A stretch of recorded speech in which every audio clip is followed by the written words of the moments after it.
मंजिल उन्हीं को मिलती है जिनके सपनों में जान होती है। पंख से कुछ नहीं होता, हौसलों से उड़ान होती है। जी हाँ दोस्तों, स्वागत है आप सभी का आपके अपने YouTube channel Umesh coaching classes में। आइए इंग्लिश को नंबर 1 बनाते हैं। यदि आप चैनल पर नए हैं तो कृपया चैनल को सब्सक्राइब करें एवं वीडियो को लाइक करें, अधिक से अधिक शेयर करें। आइए शुरू करते हैं। सबसे पहले हम बात करते हैं वर्ड्स की। वर्ड्स का मतलब होता है शब्द। तो शब्द की सबसे पहले डेफिनेशन देखेंगे और उसके बाद एग्जाम्पल। तो डेफिनेशन लिखी है, no word can be made without using vowel in English language. यानी अंग्रेजी भाषा में स्वर का प्रयोग किए बिना किसी भी शब्द का निर्माण नहीं हो सकता है। अगर किसी भी शब्द का निर्माण करना है इंग्लिश लैंग्वेज के अंतर्गत तो स्वर का प्रयोग तो करना ही पड़ेगा। तो हम बात कर लेते हैं स्वर की। अंग्रेजी में वोवेल बोलते हैं स्वर को। अगर वोवेल की बात करें तो अंग्रेजी में 5 वोवेल हैं, ए, ई, आई, ओ, यू। ये आपको याद रखने हैं। इनके अलावा 21 व्यंजन हैं, कंसोनेंट, जो आपको याद रखने हैं।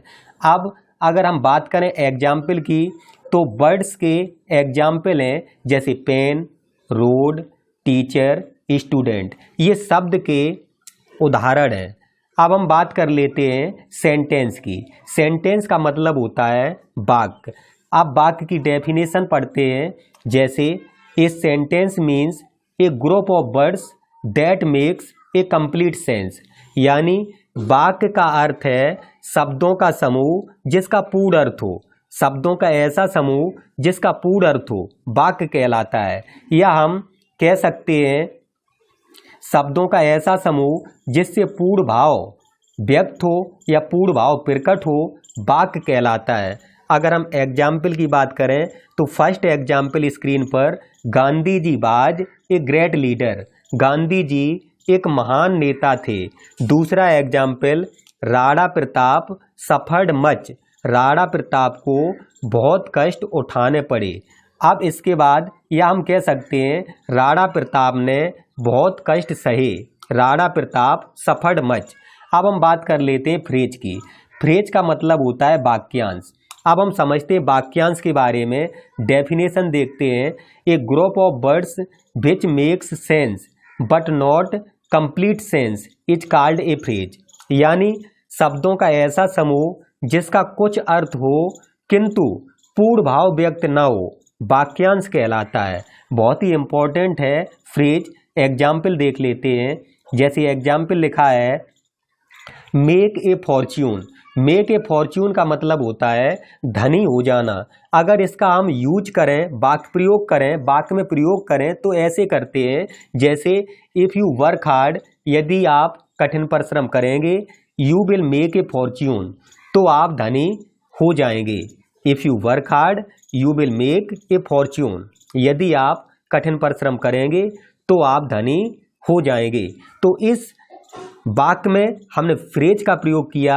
जो फ्रेज है आपका मेक ए फॉर्च्यून, यानी वाक्यांश है मेक ए फॉर्च्यून, धनी हो जाना।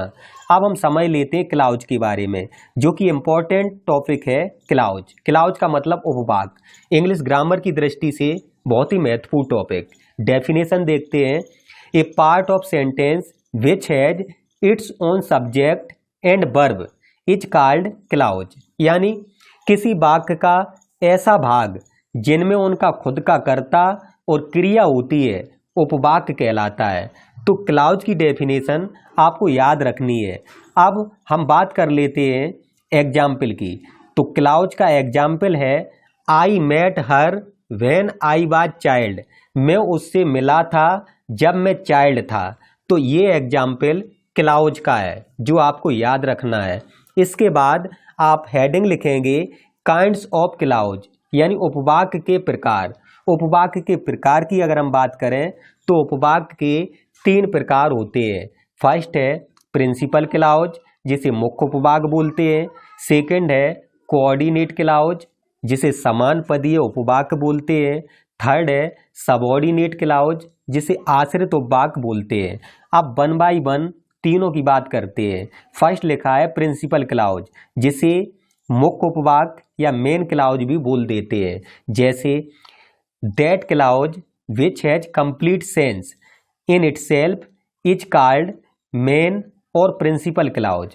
यानी ऐसा उपवाक्य जिसका खुद में पूरा अर्थ होता हो मुख्य उपवाक्य कहलाता है। ऐसा उपवाक्य जिसका खुद में पूरा अर्थ होता हो मुख्य उपवाक्य कहलाता है। जैसे एग्जाम्पल है, they met me when I went to Agra. वे मुझसे मिले जब मैं आगरा गया था। तो इस एग्जाम्पल में दे मेट मी ये आपका प्रिंसिपल क्लॉज है। इसके अलावा ये कंजक्शन से जुड़ा हुआ है। व्हेन कंजक्शन है, जब सबऑर्डिनेट कंजक्शन जुड़ा हो तो सेकंड पार्ट आपका सबऑर्डिनेट क्लॉज का हो जाएगा। अगर कोऑर्डिनेटिंग कंजक्शन से जुड़ा हो तो आपका भाग कोऑर्डिनेट क्लॉज हो जाएगा। हम बात करते हैं दूसरे एग्जाम्पल की। If you come to me, यदि आप मेरे पास आएंगे, आई शैल टीच यू, तो मैं तुम्हें पढ़ाऊंगा। तो इस एग्जाम्पल में आई शैल टीच यू ये प्रिंसिपल क्लॉज है जो इफ कंजक्शन से जुड़ा हुआ है। अब हम बात कर लेते हैं कोऑर्डिनेट क्लॉज। कोऑर्डिनेट क्लॉज का मतलब होता है समान पदीय उपवाक्य। परिभाषा देखते हैं, that clause which is similar to another clause is called coordinate clause. यानी ऐसा उपवाक्य जो अपने पहले आने वाले उपवाक्य के समान होता है समान पदीय उपवाक्य कहलाता है। या हम कह सकते हैं कोऑर्डिनेटिंग कंजक्शन से जुड़े हुए क्लॉज को कोऑर्डिनेट क्लॉज कहते हैं। जो क्लॉज कोऑर्डिनेटिंग कंजक्शन से मिलकर बनता है उसे हम कोऑर्डिनेट क्लॉज कहते हैं। जैसे आई वेंट टू आगरा, मैं आगरा गया, एंड आई सा द ताज, और मैंने ताजमहल देखा। तो एंड से जुड़ा है, एंड आपकी कोऑर्डिनेटिंग कंजक्शन है जो हमने पिछले वीडियो में आपको पढ़ाई थी, इसलिए एंड का प्रयोग हुआ, इसलिए ये कोऑर्डिनेट क्लॉज है। दूसरा बात, लाइक दिस वीडियो, इस वीडियो को लाइक करो, अदरवाइज अन्यथा I will not give you 10 rupees, मैं तुम्हें 10 रुपये नहीं दूंगा। इस वीडियो को लाइक करो, अन्यथा मैं तुम्हें 10 रुपये नहीं दूंगा। तो कृपया वीडियो को लाइक जरूर करें। इसके बाद नेक्स्ट है सबऑर्डिनेट क्लॉज। सबऑर्डिनेट क्लॉज का मतलब आश्रित उपवाक्य। तो अगर हम डेफिनेशन की बात करें, that clause which depends upon main clause or principal clause to give its complete sense is called subordinate clause. यानी ऐसा उपवाक्य जो अपना पूरा अर्थ देने के लिए किसी मुख्य उपवाक्य पर आश्रित होता है आश्रित उपवाक्य कहलाता है। आश्रित उपवाक्य कहलाता है। नोट में लिखा हुआ है आश्रित उपवाक्य सबऑर्डिनेटिंग कंजक्शन से स्टार्ट होता है। जैसे एग्जाम्पल देखते हैं, इफ़ यू वर्क हार्ड, यदि तुम कठिन परिश्रम करोगे, यू विल पास, तो तुम पास हो जाओगे।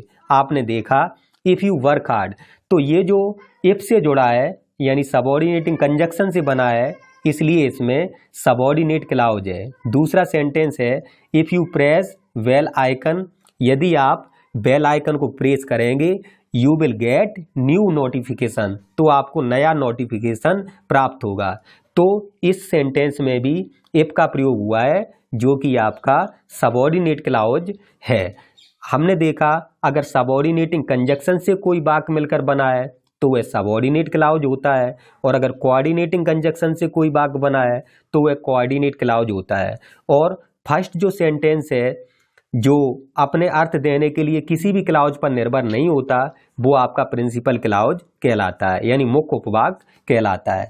तो दोस्तों आज की क्लास में हमने कुछ इंग्लिश ग्रामर के कुछ इंपॉर्टेंट टॉपिक देखे। यदि क्लास आपको पसंद आई है तो प्लीज़ वीडियो को लाइक करें, चैनल को सब्सक्राइब करें एवं अधिक से अधिक शेयर करें। आप सभी का बहुत बहुत धन्यवाद एवं आभार।